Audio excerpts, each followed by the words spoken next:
रुखसार बेगम,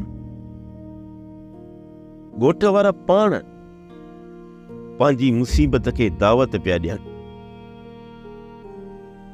मूं उन्हनि खे सम्झाइण जी ॾाढी कोशिश कई आहे, पर सभ जो सभु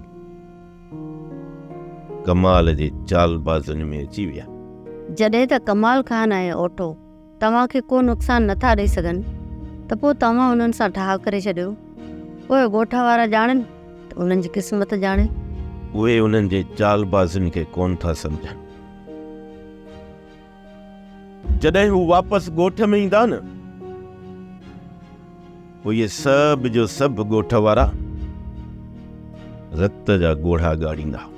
जंहिंसां तव्हां भलाई करणु चाहियो था उहे ई तव्हांखे पंहिंजो दुश्मन था सम्झनि। इन सां बहितर आहे त तव्हां उन्हनि जे विच मां निकिरी वञो। हा रुखसार बेगम,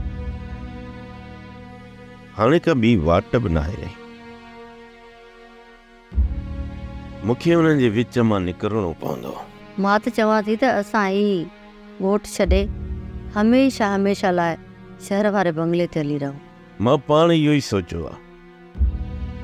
ॻाल्हियूं थी वञनि, पोइ पाण हली शहर वारे बंगले में रहंदासीं। जॾहिं कमाल हिननि जे मथां ज़ुल्म कंदो न, पोइ हिननि खे ख़बर पवंदी त ॻोठ वारनि लाइ मां छा हुयुसि। थी सघे थो त ठाह खां पोइ कमाल खान पाण खे संभाले वठे। रुखसार बेगम, उहो त वक़्तु ॿुधाईंदो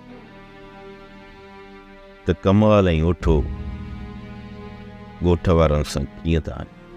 सोप सीरियल ज़हर ज़िंदगी तमाम एपिसोड ॾिसो हाणे HD क्वालिटी में। विजिट कयो असांजो YouTube चैनल सिन TV HD ड्रामा।